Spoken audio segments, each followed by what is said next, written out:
When I started my pro-life career about 10 or 12 years ago, I had this interesting moment where I was doing some research and I found some quotations from some pro-choice academics who were saying to their pro-choice movement, here are some things not to say. Like, we're pro-choice, but don't say this or it makes us look silly. So like someone would say, don't say life doesn't begin in conception, because like, it totally does. And you make us seem like we're anti-science if you say that, so say something better. Or there was someone that was saying, like, you know, when people hold up the graphic pictures, the pro-lifers hold up graphic pictures, like, be careful what you say because those pictures might be true. So it's just very interesting. So I started reading these quotations and I had an interesting kind of an internal response to that, which was, I had some respect for those pro-choice academics who said those things. Because there was an intellectual honesty that has to be present for you to be able to look outside of your group, outside of what most of the people in your group are saying, and say, that part actually doesn't make a whole lot of sense. And it was clear what the motive was. We want more people to become pro-choice. We want to become more persuasive. And I looked around and was like, well, do we have anyone in the pro-life movement that does that? And there really wasn't. And so I thought, well, maybe I'll be the guy, you know, try to help pro-life people. Like, what are the things we shouldn't say? Because not all pro-life arguments are created equal. There's like, I think of pro-life arguments and tactics as all tools in a toolbox. But some tools are better than others. There are some arguments that are just that just don't work for where pro-choice people are coming from. There's some other arguments that are actually, I think, true arguments, but just once again, like on a pragmatic level, are just not that persuasive to at least pro-choice college students, who are the people that I have the most experience with.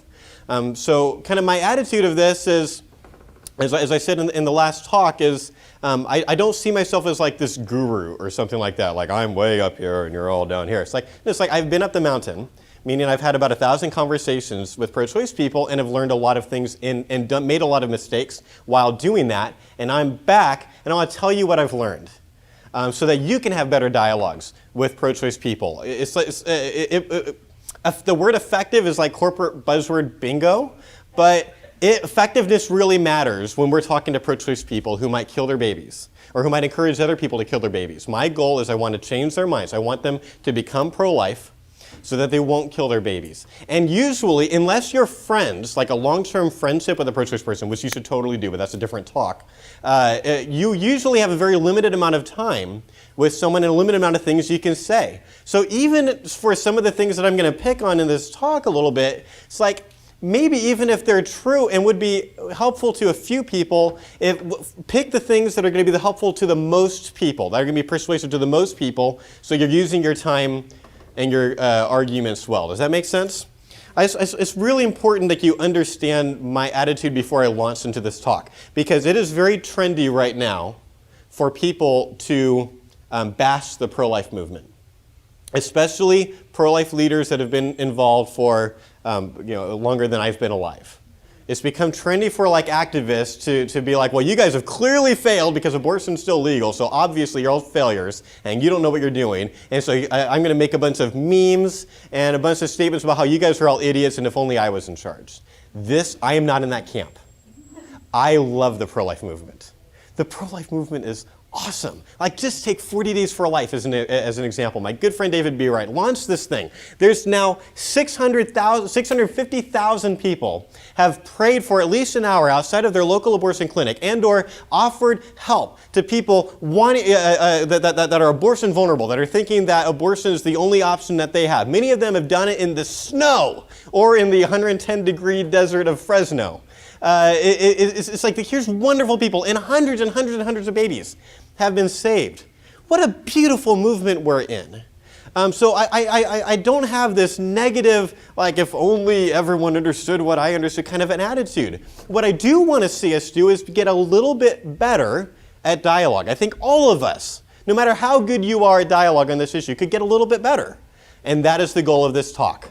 What are some arguments that I have found to not work that often with pro-choice people? So here's some tools I'm going to encourage you to either take out of your toolbox or at least put them at the bottom of the pile so that you can use other ones that I think are more effective.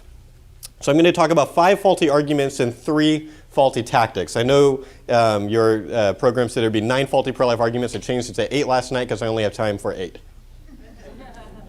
You can come and ask me at my booth what the 9th one would have been if you want to know, but I'm not going to tell you. I'm just going to raise too much hell for that one. So faulty pro-life argument number 1. Here's something I don't think is very helpful. Your mother chose life. Like, it seems so weird to us sometimes when we're talking to a pro-choice person. It's like, don't you realize you were once a fetus? Your mom could have killed you, she didn't, and that's why you're here, like, able to be here and be pro-choice. Like, that just seems so, like, odd. Like, don't you understand your mom didn't have an abortion, so you should be pro-life because your mom didn't have an abortion. And here's why this isn't very helpful for most pro-choice people. Because a pro-choice person typically does not believe that the unborn is a person. They think it's a potential person. It'll become a person later, either towards the end of the pregnancy, or maybe at birth, or towards or in the first month of life outside the womb. Like, that's typically when pro-choice people think that you start mattering.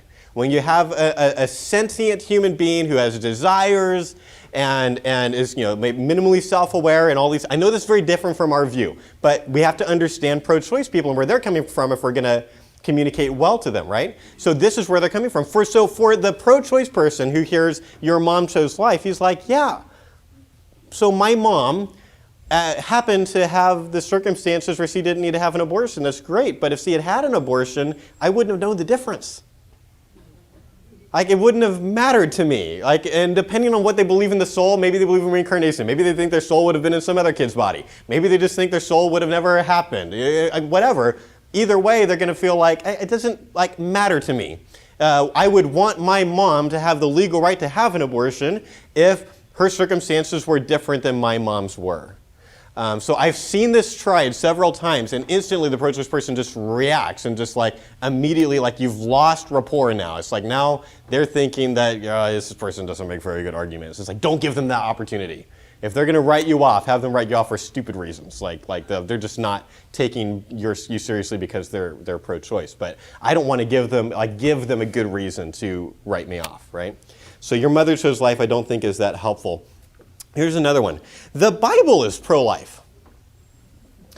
So if you're talking to a pro-choice Christian, I have a syllogism for you to use based on Bible verses, and I could totally do that. I just don't use that argument that often because I don't talk to a lot of pro-choice Christians. I'm willing to, it's just I just don't meet a lot. I meet a lot of pro-choice atheists and agnostics. And atheists and agnostics don't take the Bible as seriously as I do. I believe the Bible is the inerrant word of God. I think what the Bible says really, really matters. But atheists don't. In fact, some atheists think that the Bible's silly. So I've been discriminated against by college students as soon as they find out I'm a Christian. Which is why I hold those cards usually close to the chest until I feel like I've gained the kind of rapport where I can now share this more intimate part of me and have them not just storm off. Like, oh, I can't believe I was talking to this idiot. That's happened to me. But it's so for that person, Bible verses that are pro-life are not going to be that helpful. It'd be like if a Muslim person came to you and opened up a Quran and said, I'm going to prove to you today that Islam is true based on this book. What are you going to say? You're going to be like, well, I don't think your book is true. You might say, there might be some wise principles of life in your book, but I don't think it's the word of God. But we do that. We're like, oh, you're pro-choice? Oh, Psalm 139 says that God knit you in your mother's womb. And Jeremiah 1:5 says that God knew you before time began. And in the New Testament, you've got second trimester John the Baptist kicking in his mother's womb in the presence of first trimester Jesus. And the atheist is like, but I don't believe your book. I think your book was written 2,000 years ago by guys who heard voices in their heads. That's what they think. So I'm not saying to hide your Christianity from people, but it's not usually my first move.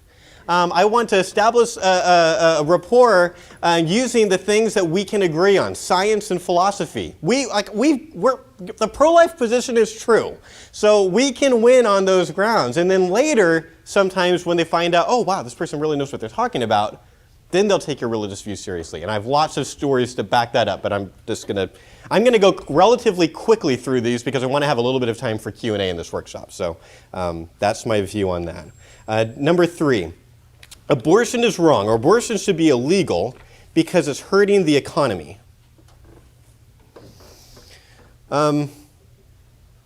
What if abortion was not hurting the economy? What if the Freakonomics guys are right and that abortion is really helping the economy? Like, I don't know if you've heard of Freakonomics, but it's these guys that are like, and like whether or not their data's good, like their reasoning is good, but their argument is that there's less crime now because a lot of the people who have abortions live in the kind of neighborhoods where future criminals grow up. And so the more abortions happen, the crime rate goes down. Like, let's say you buy that argument. Let's say you think that the way they're doing like a reasoning from the data is fair. Does that make you pro-choice? Of course not. Because it's wrong to kill babies whether or not they're going to become future criminals, right? So pro-choice people don't become pro-life just because we're arguing that abortion is messing up Social Security. It's really important to understand the difference. As my friend Jay Watts at Life Training Institute, I think he said it best. He said there's a difference between what's wrong with abortion and why abortion is wrong. There is a difference between what's wrong with abortion and why abortion is wrong. Abortion is wrong because it kills an innocent human being without proper justification. There's all kinds of things wrong with abortion. I think abortion hurts women. Abortion it probably hurts the economy. Abortion is like damaging the soul of our nation. But that's not why abortion is wrong. So I want to stay crystal clear with the pro-choice person. Here's why I think abortion should be illegal. I'm not just arguing it's wrong. I'm swinging for the fences. I want them to be convinced that abortion should be against the law. And that informs the way that I'm making my argument. So abortion is wrong because it hurts the economy. I just don't think that's going to persuade pro-choice people. They might think it's interesting if they're pro-life. Might be like one other reason to be extra pro-life. But I don't think it'll change pro-choice minds. This one's going to get a little closer to home. Once again, I've used all of these, okay? So this is not me pointing fingers. This is me, I've learned from some mistakes. Because I'm arguing that abortion should be illegal, I don't think it is a good argument to prove that by telling people how abortion hurts women. I do think abortion hurts women. I think abortion physically hurts lots of women. I think there are women that have a higher rate of breast cancer if they abort, especially their first pregnancy. I think the best interpretation of all the data on that is on our site on that. I think abortion emotionally harms most to all women who have abortions. Maybe not right away, but maybe years later when they start having kids. But there are all kinds of things that are physically or emotionally harmful that we think we should keep legal. Like just proving that something physically or emotionally harms doesn't it necessarily prove that that thing should be illegal. Smoking cigarettes.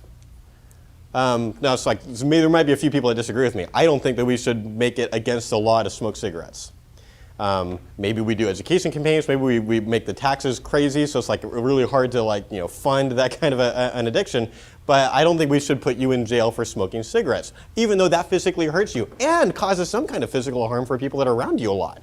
It's going to come down to how big do you want government to be, and I don't want government getting into that area. What about things that are emotionally painful? I don't think adultery should be illegal. I think adultery is one of the worst things you can do. And almost all of society agrees with that. The number one moral issue that there's the most common ground in our country is the issue of adultery.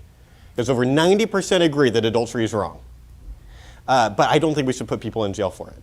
Now, if you want to argue with me, I'll be at my booth. We can talk about that. But I think it's fine to talk about this sometimes. I'm not saying never talk about abortion hurting women. If you're a sidewalk counselor, you probably should talk about how abortion hurts women. Meaning if you're on the sidewalks in front of abortion clinics, that's a different kind of a conversation than what I'm talking about. Where I'm trying to have careful, thoughtful, philosophically nuanced conversations with pro-choice people because I want them to change their minds over a period of time. It's different when they're thinking about having an abortion that day. If they're thinking about having an abortion that day, you might need to focus on how abortion might hurt them because that might be the thing that they care about that day. But if I'm friends with a pro-choice person, this isn't my initial argument. We might talk about that at some point, way down the road, but I'm going to be very careful about the way I do. And here's the reason. So I don't think this is still the sign in front of the San Francisco March for Life, but at least it used to be that the big banner in front of the March for Life said women deserve better than abortion. That was the thing for several years. And I just don't think that says enough. Like women deserve better than vanilla ice cream. I don't think that Baskin-Robbins should be banned from selling it. I love women. Women deserve peanut butter chocolate ice cream. That's awesome. Like, I think vanilla is dumb unless you had like chocolate chips and cookie dough bits. Like, then all right, it's fine. But like, it's like I don't want to sell carrying a pregnancy to term, like, and taking care of a child or adoption is like extra good options. It's like better choices. I want to sell abortion as an unthinkable choice. Okay, so focusing on, while abortions should be illegal because it hurts women, I don't think gets me there. I don't think it's the best argument for making it illegal. Here's the worst one of all the 5. So I'm going pretty quickly here. So I've done your mother chose life, the Bible's pro-life, abortion hurts the economy, abortion hurts women. Here's the worst one. This is the one that, like, this is not even a true argument. Like, so never, ever, ever, ever use this argument. It's bad on so many levels. Think of all the Beethovens we've murdered in abortion. Or think of all the people who could have cured cancer. This is not a good argument on several levels. One, pragmatically, in fact, I'll give you a story on this. This actually happened relatively recently, and it made news. Do you remember in 2011 when Donald Trump was pretending to run for president? So during that thing, he did an interview with a Christian news service because he had said that he had changed his mind about abortion. He said that he used to be pro-choice and that he was now pro-life, which is a common thing for Republican politicians to say. And so, no comment. But so Donald Trump had said that, and maybe it's real. I don't know if he really did. But he was asked on a Christian news network, tell us about your conversion. And I've got the actual quote. This is what he said. Ready? Because what an opportunity to say, oh, well, I think clearly now, I just didn't realize the unborn are clearly alive. They're growing. We know that the unborn are human because they have human parents, and I think that human beings like you and me should have an equal right to life. That would have been awesome. But that's not what he said. He said, one thing about me, I'm a very honorable guy. I'm pro-life, but I changed my view a number of years ago. One of the reasons I changed, one of the primary reasons, a friend of mine's wife was pregnant, in this case married. She was pregnant and he didn't really want the baby. And he was telling me the story. He was crying as he was telling me the story. He ends up having the baby, and the baby is the apple of his eye. It's the greatest thing that's ever happened to him. And you know, here's a baby that wasn't going to be let into life. And I heard this and some other stories, and I am pro-life. He had the opportunity to make an equal rights argument for the unborn, and instead he grounded his pro-life views in irrelevance. Because here's how pro-choice people responded. I went on pro-choice blogs and read, and they responded exactly how you would think they would. Oh, I see. So because Donald Trump has a rich, probably white friend who thought about having an abortion but ended up not for some reason that we still don't know why, and because they like the kid, nobody should be allowed to have abortions. And they're right. That's not a good argument. It works both ways. I've seen this happen. I've seen pro-choice clever people see a pro-life person being like, yeah, but think of all the Beethovens. They're like, yeah, think of all the rapists we've aborted too. Think of all the mass murders. Like, this works both sides of the coin. But there's a deeper reason why we should avoid this argument. And I'm going to get just a little bit philosophical for a moment, so just buckle up and go with me. There's a huge difference between the pro-life worldview and many pro-choice people's worldview. The pro-life worldview is that human value is intrinsic, not instrumental. I'm going to explain what that means. We believe that human life is intrinsically valuable, which means that your value as a human being comes in virtue of the kind of thing you are. A valuable human being made in God's image. Many pro-choice people believe that human value is merely instrumentally valuable, meaning that they're mere carriers of what is valuable. So they're not valuable until they're sentient, self-aware, born maybe, have desires, able to feel pain. Like, those are the common kind of personhood views. So they say once you have that, you're in. But until that, you're not valuable as a human being. You're valuable. You become a person once you're able to do have these different properties. So do you see how this pro-life argument actually plays into the pro-choice worldview? It's acting like, well, look, think of all the wonderful symphonies we would have and the wonderful movies and the diseases cured if we didn't have abortion. We're acting like human value is instrumental, is based on what you provide to society. It's not. That's not why abortion is wrong. Abortion is wrong when it kills people who'd be bums, living in their parents' basement all their lives. It's just as wrong to have that abortion as it is to kill someone who maybe would have cured cancer. We're playing into the pro-choice worldview. It's not a biblical worldview at all. So never say that. Think of all the Beethovens we've murdered. So those are the arguments. Let me give you a few tactics I don't think are that helpful either, and then we'll do Q&A. Endless quibbling over terms with pro-choice people. Oh my gosh. Like, we have a limited amount of time, but here's how sometimes people end up spending that time. Are we going to call it a baby or an embryo or a fetus or an unborn? And like, that'll be the debate for 10 minutes before the person just gets frustrated and walks off. So, in fact, I saw a speech. I'm not going to tell you the organization because you've heard of them. I saw a speech. Someone give a speech like, here's how to dialogue. And she said, when she got to the part about labels, she said, never, if you're pro-life, never use the F word or the C word. She said the F word is fetus and the C word is choice. So this is not my view. Here's what I think. When I'm having a dialogue and starting that dialogue, I'm actually going to try to use neutral terms to not add more impediments to our already difficult conversation. There's enough hurdles. Our view is offensive enough. We're trying to make a medical procedure illegal and way more dangerous. Okay? So that's offensive enough. If I can get them to talk to me, I'm going to use neutral terms so that we can try to focus on the two issues that really, really matter. What is the unborn and how should we treat them? That's what I want to talk about. If we can talk about anything, that's what I'm picking. What label we're going to use for the entity that's killed in abortion, I don't care that much. Like, I care a little bit. I think language can be used as like a weapon, but most of the people I talk to aren't doing it that way.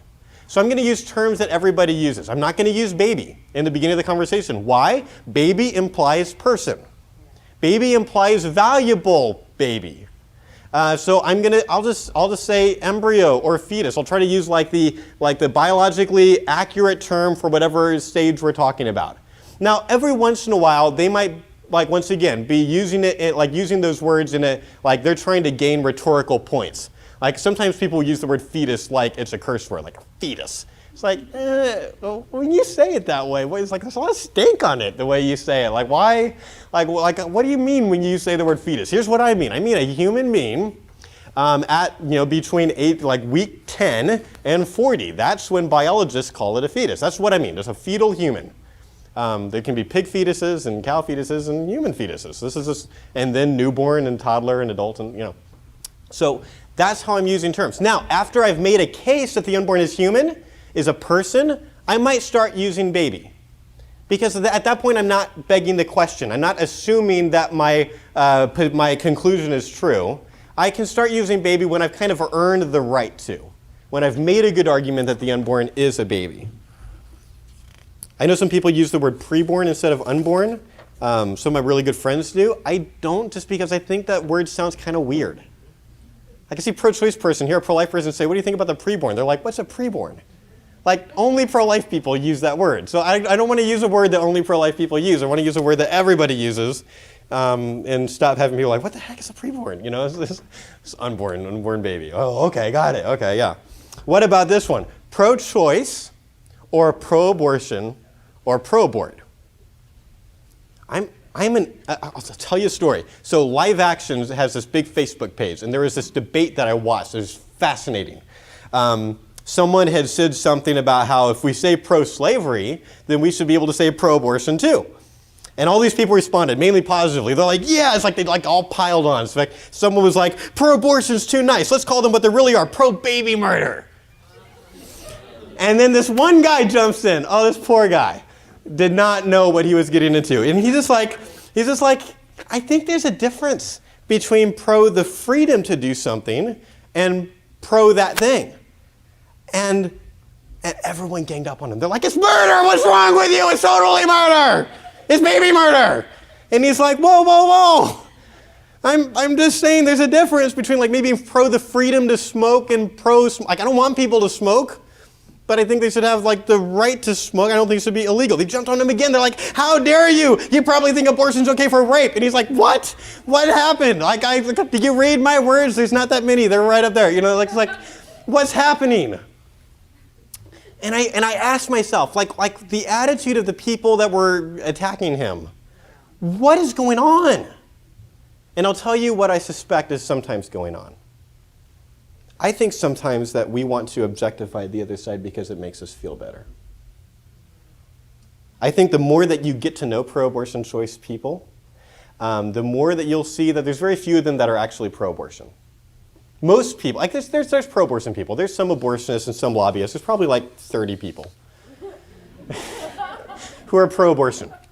I think the rest are pro the choice to have an abortion. Like you could do this like whole hyphenated pro the choice to have an abortion.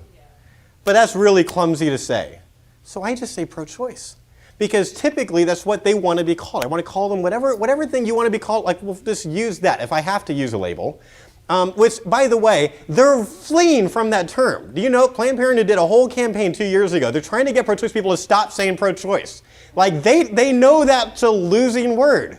And yet I've got pro-lifers emailing me, why would you say pro-choice in your blog post? They don't even like it. Like, what's the problem? This is what I think is at least most accurate, at least short term, for most people who just think that here's something that the government should not ban. And I just don't want that to become the debate.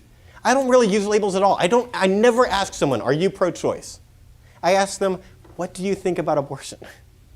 I let them define for themselves what they believe, because people are more complicated than the labels we give them. So I let them define, what does that mean? If someone tells me they're pro-choice, I know almost nothing. I've had people call themselves pro-choice, but then if I ask enough questions, I find out they're actually completely pro-life except for rape. It's like, you wouldn't guess that when you hear someone say, I'm pro-choice. I know almost nothing when someone says they're pro-choice. I've got to ask a lot of questions to try to get into, like, what do you think? I want to know what you think. And it's usually going to be more nuanced than, I like abortion. It's not that often. Here's another thing that I think is, I've been speaking about this for the last year. I think sometimes we get something that we've been calling fetus tunnel vision. Here's what we define that to be. Fetus tunnel vision is the inability to see and or acknowledge human rights and injustices without equating or comparing them to abortion. The inability to see and or acknowledge human rights and injustices without equating or comparing them to abortion. So for example, these are your friends every 9/11 on Facebook. Yeah, 9/11 was bad. But do you know how many babies died today? 3,000. Every single year. These are the people who, and I've got friends who do this, all right? I'm still friends with some people who do it. We just disagree on this issue. But it's like every time there's like a school shooting, or any time where several people are killed, immediately that day, everyone think about how abortion's like this thing. And here's the problem. You have pro-choice friends on your Facebook list. And I don't think you're going to persuade a lot of people to become pro-life while comparing every single instance of multiple people dying to abortion. Here's why. It's going to come across to them like you only care about abortion. Like you only care about fetuses. So it's going to seem like your moral compass is broken. Like you only see one thing. And people aren't going to take your moral views seriously if they think your moral compass is broken. They won't have a reason to believe your moral compass is properly functioning if you're unable to authentically acknowledge. I'm not talking about faking compassion. Authentically acknowledge the horror of other human rights injustices. So on purpose, on my Facebook, I sometimes post stories about how horrible sex slavery is. For two reasons. One, I know that's actually a horrible, horrible thing and people should know about it. Two, I want my pro-choice friends to know that I know that sex slavery is a horrible, horrible thing. You understand? I want them to know what I know, which is that abortion is not the only human rights injustice. There's a lot of horrible, horrible things in the world. I'm focusing on abortion. It's one of the worst ones because this is the thing that I'm best at. But pro-choice people look at the 9/11 Facebook status. It's like, look at how much more horrible abortion is than this. And they think, well, yeah, of course we're upset about the 977 people who died on 9/11. We saw it on TV. Like, it was horrifying. And we think they're people. By the way, they think those are people and not the unborn. Yeah. And so it's like, why can't you see how horrible 9/11 is? That's what they're thinking. And you've got to understand, I'm not saying that pro-life people don't get that. I think it's like never, I don't think I've ever heard of a pro-life person who actually said that we should not mourn those other tragedies. But what they say comes across to many people as devaluing one tragedy to elevate the one issue they care about. Let me say that again. It comes across. This is not what they actually intend, but it comes across like they're purposely devaluing one tragedy to elevate the one that they care about.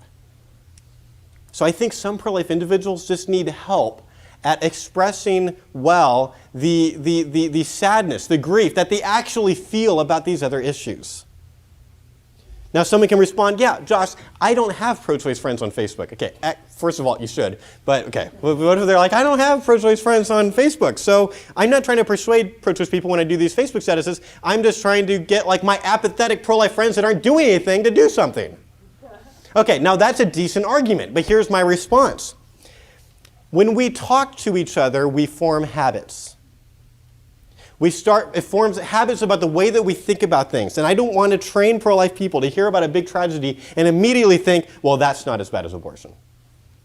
I want pro-life people to have a proper amount of grief about all human rights injustices. Does that mean that we need to split our time? Like everyone needs to be working against everything? No, that would be stupid. So we need some people fighting abortion all the time. We need some people fighting sex slavery all the time. Those things have different reasons. And it's going to take different things to like abolish those two different things. So we should be effective. So we need some people on abortion, some people on sex slavery, some people fighting poverty and all of that. What I'm arguing is that we need to be able to see how horrible non-abortion injustices are and respond appropriately. And doing this publicly will have a side benefit of helping pro-choice people see that we're normal human beings who oppose injustice. And then it makes sense to them. Oh, that's why you're against abortion. You hate it when you think that human beings are being unjustly killed. I get it. Then they understand. And we get the opportunity to show abortion to be the injustice it is. Let me give you a related one that kind of falls within that umbrella, but I want to talk a little bit about this one because this is the one that we probably screw up the most, accidentally. We need to get good at acknowledging the horror of rape. You need to be able to acknowledge the horror of rape. This is going to come up in most of the conversations you have with pro-choice people. And the wrong response is, well, that's only 1% of abortions. Yeah, 1% of abortions is 16,000 women who were raped last year and chose abortion. They deserve to be talked about. So several years ago, I'm in the Denver airport on a layover. I sat across from a woman in her late 30s, a businesswoman, and she asked me what I do for a living. And I'm a pro-life speaker. So we started having this debate because she's like, I'm pro-choice. Like she threw the gauntlet down. And we talked about overpopulation for a while, and then she said, what about rape? And I took a cue from my mentor, Steve Wagner. I first acknowledged the horror of rape. I said, I think rape is one of the worst things that I know about. Like I get really angry when I think about rape. And I don't think our society understands how bad it is. Because sometimes we say things that implicitly blame the survivor of rape and not the guy who raped her. And I know rape happens to men too, but within the abortion conversation, we're always talking about female rape. And so we sometimes say things. I think the legal system is screwed up on this issue. We need to improve the way that we prosecute rapists and try to, if we can make that easier for the survivors, of course, we should do that. And imagine, like, if she gets pregnant.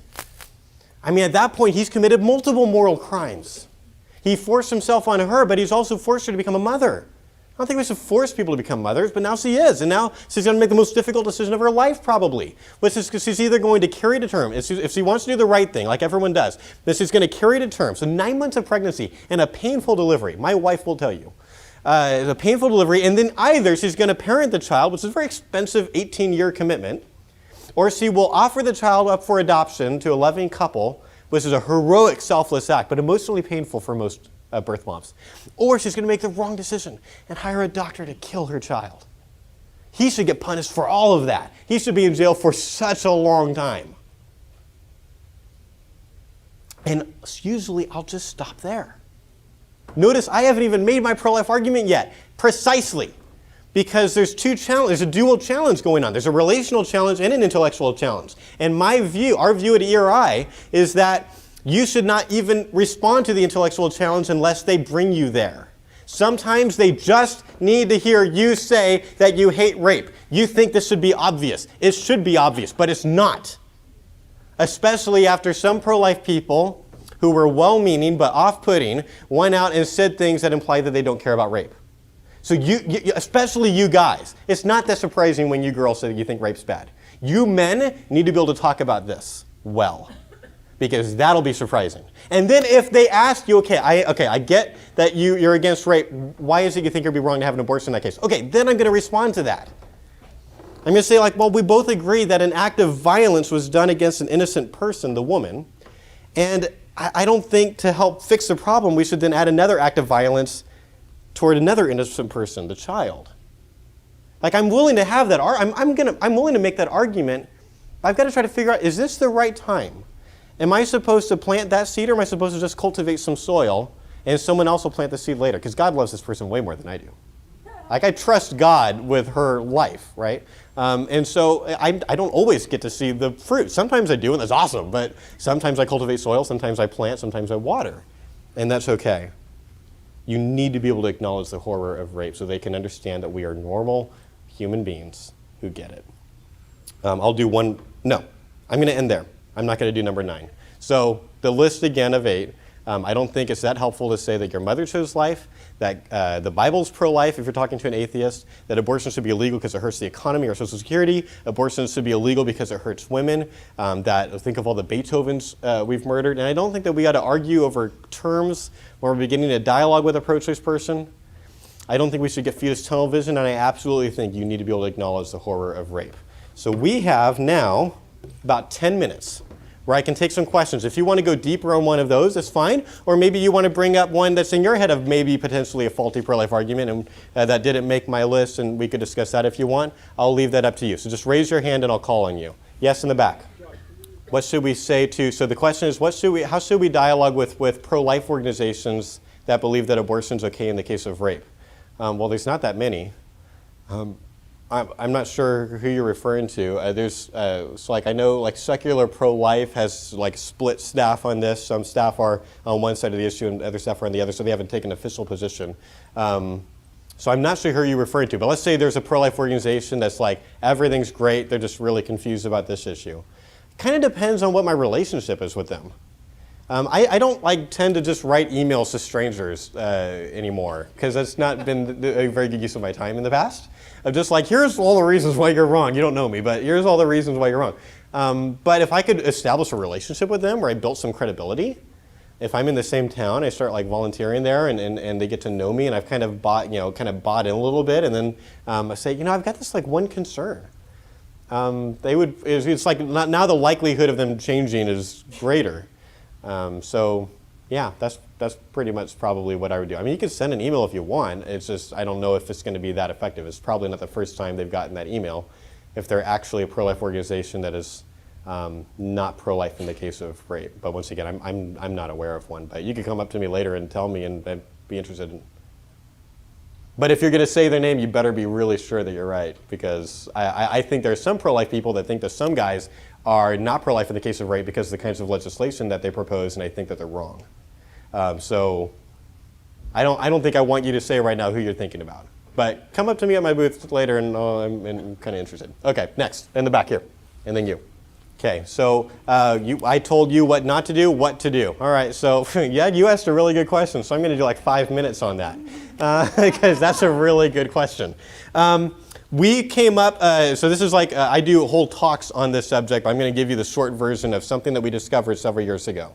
J.P. Moreland at Biola uses an argument that we started trying to respond to people who don't think that the unborn is a person.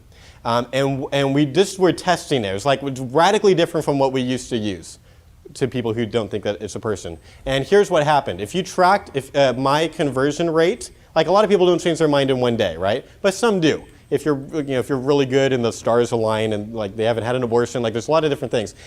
Here's what my conversion rate looks like. 3 years ago, we started using this argument, and it went up like this. It's what I'm calling the most undervalued pro-life argument in the movement. And we call it the equal rights argument. And here's how it would go if you were pro-choice. I would say, everyone in this room, can we agree that everyone in this room has an equal right to life? Everybody's going to say yes. I'm going to ask why. There's a lot of differences in here. I see right now some people who are tall, some people who are short, some people who are really, really smart, and some people who are, no offense, trying your best. Okay? And that's great. There's a lot of differences here. You got some people here that are good at music, some that are good at sports, some that are good at neither. There's all these differences. Why do we all have an equal right to life? Seems like probably it's because we all have at least one thing in common that we all have equally. This is really important. It's got to be something we all have equally, or else it won't explain why we have an equal right to life. What is it we all have in common?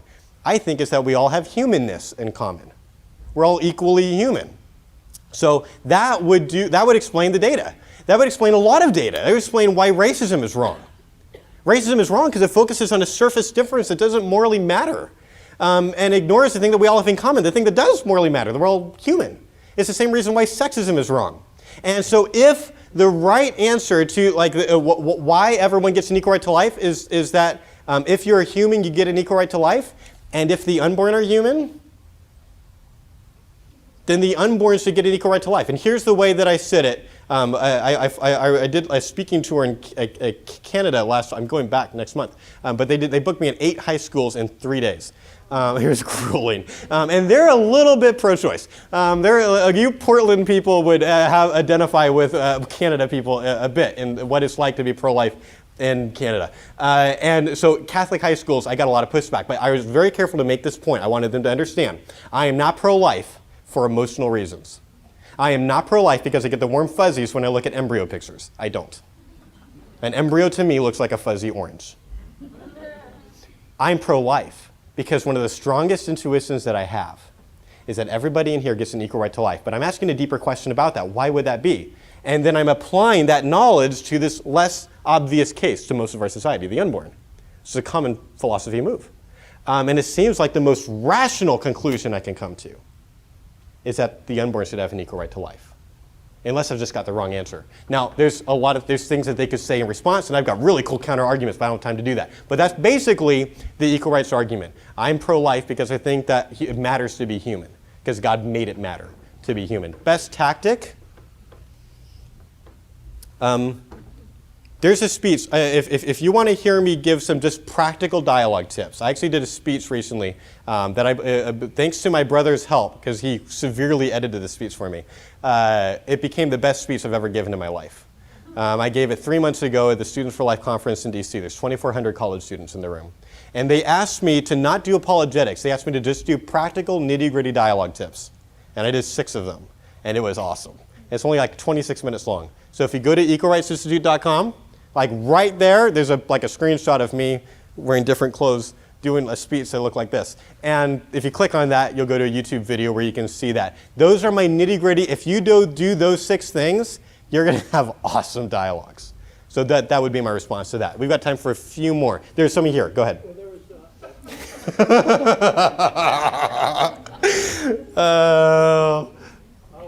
And your question is? What would be a better way to approach this? That's a great question.